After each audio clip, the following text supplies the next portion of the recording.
This is rental car number 126. Today I'm driving the 2019 Hyundai Accent SE. This is a four-door subcompact car that's been around since 1994. This is actually the fifth generation of the Hyundai Accent.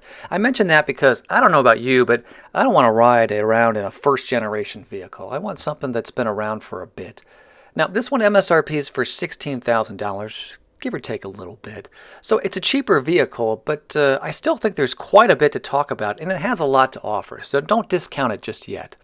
Under the hood, we have a 1.6-liter inline four-cylinder engine.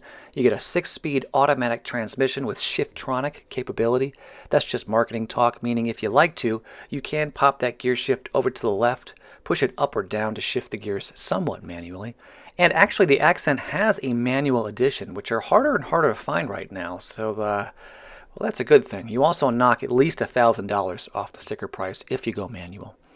Horsepower is about 130 at 6,300 RPMs. Not a lot of power, but you do get some great gas mileage.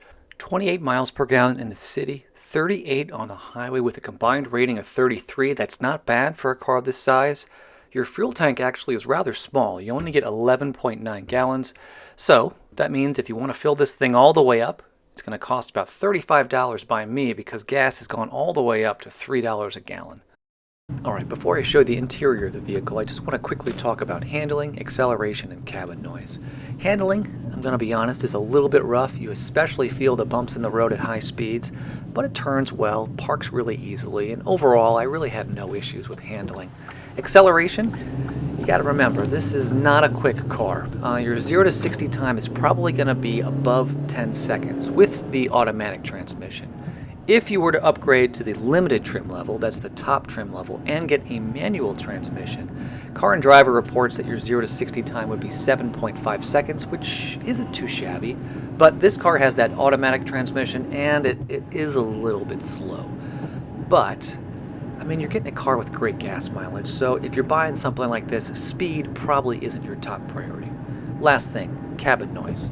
I'm not going to lie about this either. It's a little louder than I would have liked, but it's not horrible. Just to give you an example, I listen to a lot of audiobooks, and on the highway when I'm hitting that 65 to 70 mile an hour range, I did have to bump up the volume by about 10 to 20%, which isn't bad, but it's also not great. So here's the key. 4 buttons on the front. We have lock, unlock, a trunk release, and then a panic button down here. Nothing on the back but Hyundai's logo. Kind of small too. This is a pretty good feeling key. Feels like it's made out of some nice quality materials. It's got a little weight to it, which is nice too. You also get a physical key on this. So you just push this little silver button right here, and the key flips out. And then you start the car just like you'd expect.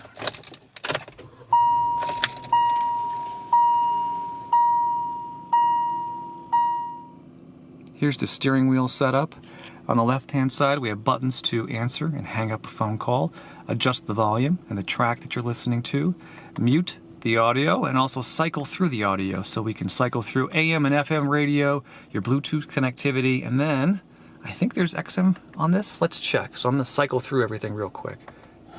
FM radio, AM radio, my audiobook, and then back to FM radio. So I was wrong. No XM radio on this one. Up above, we have a beautiful gauge cluster. Pretty simple. RPMs on the left, along with a temperature gauge. Speedometer on the right, along with a fuel gauge. And then a pretty decent sized screen right in the center. You'll notice that up in the upper left-hand corner, it tells us what gear we're in. Let me cycle through a few so you can see what I'm talking about. Now we're in reverse, neutral, and drive. In the upper right-hand corner, we get a speedometer, at least a digital speedometer. It also tells us the range we have, so I can drive this car 316 more miles before it runs out of gas. And I've been getting an average of about 34.5 miles per gallon, which isn't too bad considering I did a lot of highway miles on my way here today.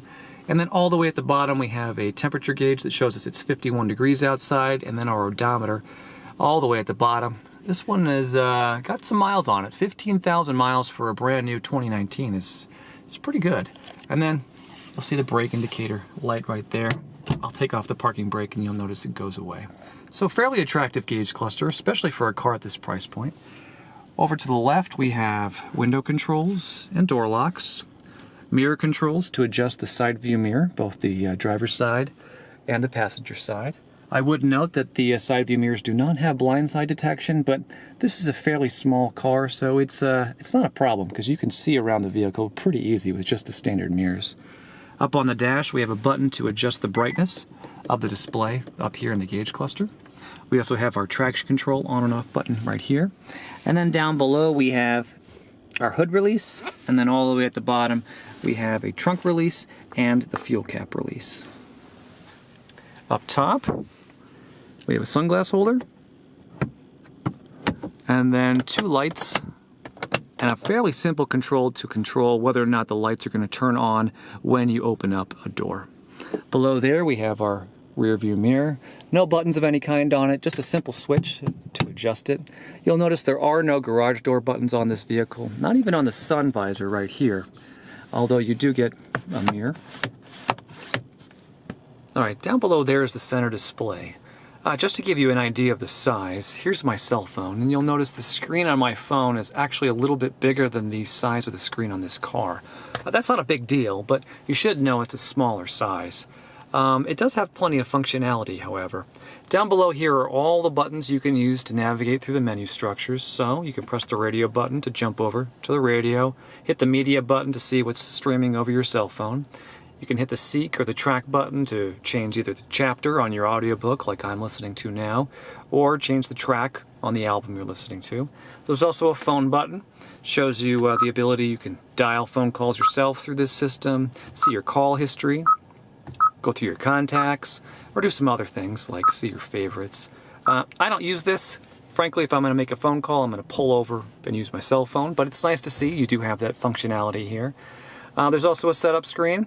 I found this to be really easy to use. I was able to connect my phone via Bluetooth within about 15 seconds, which isn't too shabby. So all in all, it's a good system. It's got nice colors, the screen resolution is pretty bright, and you have a nice clock right on top to tell you what time it is. Below there we have our climate controls. Again, pretty simple, but these work fine. A big dial to change the temperature, another dial to change the direction the vents are blowing, and then another one in the center to adjust the intensity of the fan, and then a big button to adjust whether the vents are going to be open to the outside or whether you're going to use your defroster, and then your hazard button right in the middle. These work great. It was a little bit cold this morning. It was about 30 degrees outside, and I was able to get the car to a pretty comfortable temperature within about 2 or 3 minutes, which is pretty good in my book. Below there we have the drive mode button. This will shift between regular or sport mode, and you get a little pop-up right here in the gauge cluster to show you that you're in sport mode. I didn't notice a huge difference between normal and sport mode, but it's still fun to have this capability. Below there we have two power ports right here, along with an auxiliary and a USB port, and then a nice size area right here to store your cell phone, and it looks like this is a removable rubber cover on the area, so you can throw this into the wash if it gets pretty dirty. Behind there we have the gear shift. It's made out of plastic, but it's got kind of a rubbery feel to it, so it grips your hand pretty well. Shifts the gears fine. And then if you're in drive, you do have the ability to shift it over to the left and then shift the gears manually using sport mode if you want to. One thing I kind of skipped over was that there is a rear view camera on this car, so when you shift the car into reverse, you'll see that a rear view camera pops up on the display. Pretty wide view. The resolution isn't great, but you can see there are cars way behind me that we can still make out. So, I don't know, that's all I really need. And there's also a small guideline right here to show you where you're moving the car. So when you do turn the wheel of the car to back up, you'll see that that guide also moves as well. So that's pretty nice. And, well, I haven't done a whole lot of reversing in this car, but it's good to see that at least you get this functionality. Behind there we have a manual parking brake. 2 cup holders right here, and then a third all the way in the back, but the one in the back is a little bit bigger. And then we have our glove box. Now, I keep my first aid kit in my glove box in the car, so I thought just to sort of give you an idea how big this one is, I'd throw it in there as well. So right now we have our owner's manual and our registration, and then there is still, obviously, room for my first aid kit, so I don't know, that's all I keep in mind, so this one works fine, at least in my opinion. Alright, I jumped in the back seat. you'll notice that even with this driver's seat pushed back a good ways, I still have a good 3 inches between my knees and the back of that seat. And I'm about 6 feet tall, so I do have pretty long legs. And, well, at least for legroom, I feel pretty comfortable back here. Where I'm not comfortable is headroom. For whatever reason, even when I slouch, the top of my head is actually hitting the ceiling of the vehicle, which, well, it's not a great feeling. So I do kind of have to slouch and push my knees forward a bit to sit back here comfortably. Also, there's not a tremendous amount of amenities back here. On the back of the seats, typically you'll find pockets back here, but there's nothing on either the driver or the passenger seat. There's also not any dedicated vents on the back of the area where normally there would be a center armrest for the front seat passengers. You do, however, get one cup holder right here. On the door, just to get your window controls, door lock, and a door latch. Up above, we do have a handle with an additional spot to keep a jacket if you want to hang something back here. There's also no center armrest. So typically there'd be something here that would come out of the seat to fold down and reveal some cup holders, but you don't have that on the Accent. What you do have are some fairly shallow car seat anchors. So this is the car seat anchor icon, and you'll notice we can see the anchors themselves right here without manipulating the seats. So that means it should be fairly easy to install a car seat back here if you need to.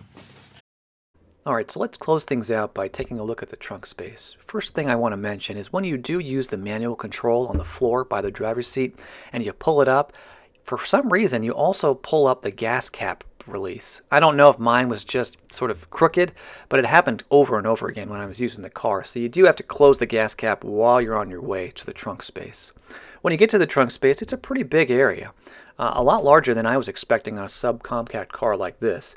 Now those wheel wells do infringe on the space ever so slightly, but you still get a large rectangular area that should be perfect to haul around suitcases and golf clubs without an issue.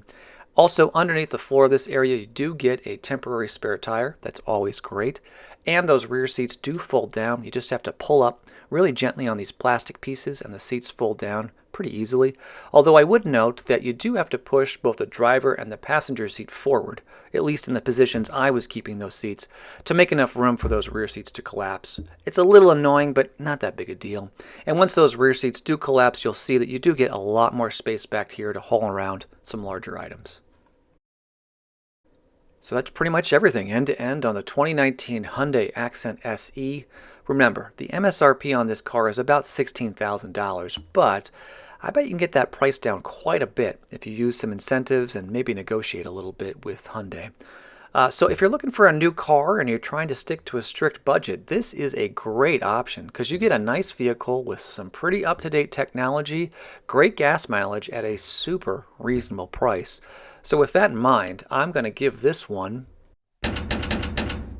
4 stars. I'm a big fan of the Accent. I know it's not the best vehicle out there, but at this price point, you do get a lot for your money.